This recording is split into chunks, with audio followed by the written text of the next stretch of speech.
آج کی اس ویڈیو میں ہم کچھ اہم بات آپ سے کرنے والے ہیں، لیکن اس بہن سے معذرت چاہوں گا جس نے یہ باتیں اپنی ان باکس میں شیئر کر رکھی ہیں۔ ایک شادی شدہ خاتون ان باکس میں آئی اور کہنے لگی کہ آپ کہتے ہیں کہ شوہر جو کہتا ہے اللہ کی رضا کے لیے خاموشی سے سنو، میں اپنے خاوند کی ہر بدتمیزی اور گالیوں کو مکمل خاموشی سے برداشت کرتی ہوں، لیکن مجھ سے میری ماں پر گالی برداشت نہیں ہوتی۔ میری ماں کو اس دنیا سے گئے 5 سال ہو گئے ہیں اور میرے شوہر میرے سامنے میری ماں کو طوائف کہتے ہیں، میرا کلیجہ پھٹ جاتا ہے۔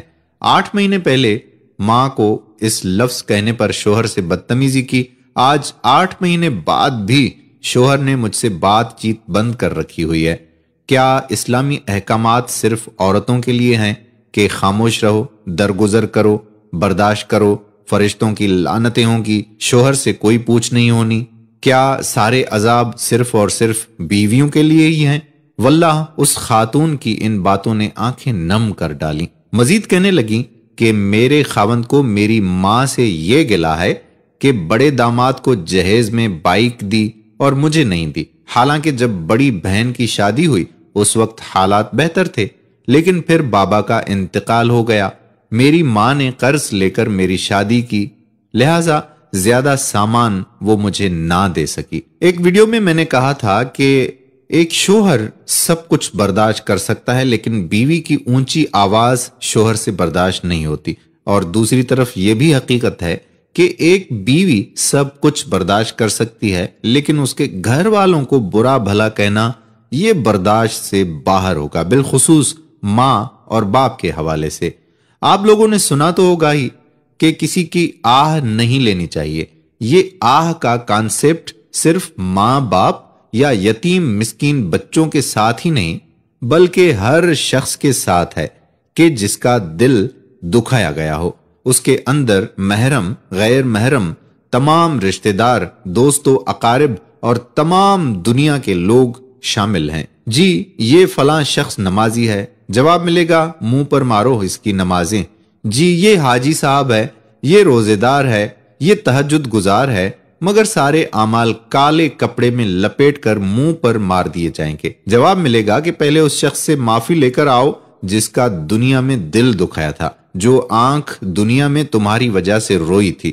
ذرا ایک بار ہم سوچ لیں کہ اگر بیوی نے وہاں معاف کرنے سے انکار کر دیا تو ہمارا کیا ہوگا؟ وہ اپنا گھر چھوڑ آئی، صبح کا ناشتہ، دوپہر کا کھانا، رات کا کھانا اس کی ذمہ داری، کپڑے دھونا، استری کرنا اس کی ذمہ داری، گھر کی صفائی، جھاڑو پونچھا کرنا اس کی ذمہ داری میں شامل، بچے سنبھالنا، بچوں کی پرورش اس کی ذمہ داری، ساس کا یہ کام، سسر کا وہ کام، کچھ بھی اس کے ذمہ نہیں۔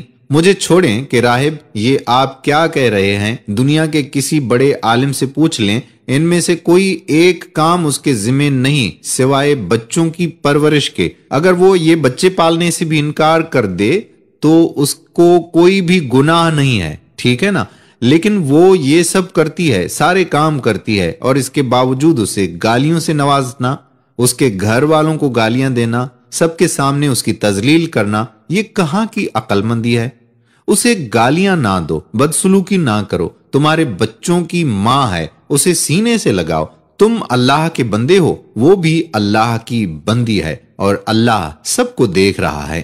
مولانا صاحب کا ایک جملہ مجھے ہمیشہ نام نہاد جملہ ہے جو کہ یاد رہتا ہے۔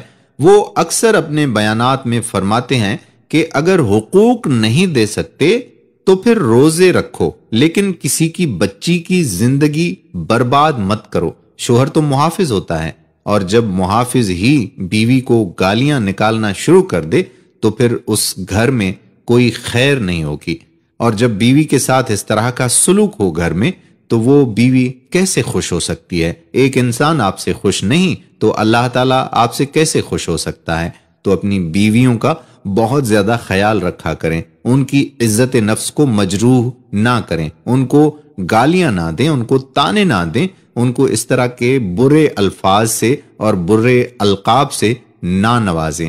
اگر دینی ہے تو محبت ہی دیں، بیوی کا حق ہے آپ کے اوپر۔ امید کرتے ہیں کہ ہماری یہ چھوٹی سی باتیں ہمارے بھائیوں کی سمجھ میں آئی ہوں گی۔ اگر کسی بھی گھر میں اس طرح کا کوئی بھی معاملہ ہے تو اس ویڈیو کو پلیز ضرور شیئر کیجئے تاکہ ان تک یہ بات پہنچ سکے. کئی گھرانے ایسے ہیں جن گھرانوں میں آج بھی ہماری بہنیں گالیاں سنتی رہتی ہیں، تو ان کے ساتھ اس ویڈیو کو ضرور شیئر کیجیے گا. اگر کوئی بات بری لگی ہو تو معذرت چاہوں گا، اچھی لگی ہو تو کمنٹ باکس میں بتائیے گا، اور مزید کوئی ہمارے لیے رائے آپ قائم کرنا چاہتے ہیں یا کوئی مشورہ دینا چاہتے ہیں تو بھی کمنٹ باکس میں ضرور لکھیے گا.